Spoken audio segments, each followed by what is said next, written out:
Allied forces, Canadians, Americans, and others. I think politicians and leaders around the world, and I think Afghans themselves were surprised at just how fast the Taliban were able to take over in Afghanistan.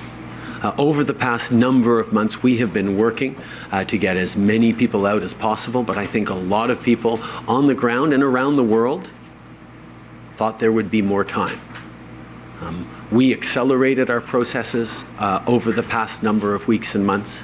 We did everything we could, but of course it got even more intense, more quickly than everyone expected. And I think it is important to thank the Canadian Armed Forces members, the diplomats, the consular officials who've been working so unbelievably hard, as they have many times in the past, whether it was getting Canadians home to Canada in the beginning of this pandemic, or rapidly bringing over tens of thousands of Syrian refugees in 2015 and 2016.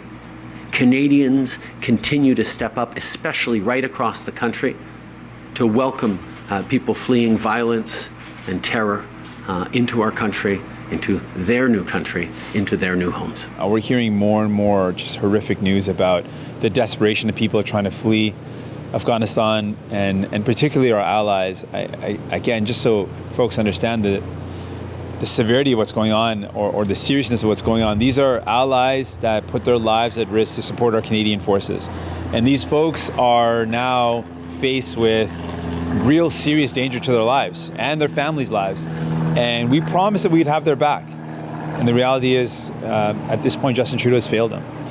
Many veterans have raised concerns and have said they've been raising concerns for months about what's going on. We also wrote, we provided our concerns months and months ago about what was going on, and that we needed to evacuate our allies, and we're at this position because Justin Trudeau didn't take those concerns seriously.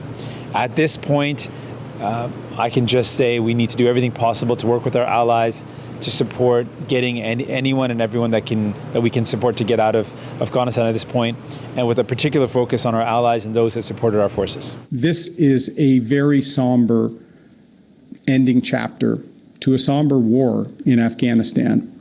This was the longest mission men and women in the Canadian Armed Forces served. Military families across the country continue to suffer from the wounds of that conflict. Our goal is to help people, establishing the corridors, helping the refugees, and minimizing the ability for people to be harmed by the Taliban. That's giving material and political support that is not meant to be offensive. It's meant to protect. It's meant to provide assistance, intelligence, to help isolate and keep the Taliban away from areas where they could harm people. There are people that Mr. Trudeau has not acted to bring home for months that are at risk with the Taliban because they served with Canada, with our aid workers, with our military. We owe it to them to protect them. So that material, that will be the focus.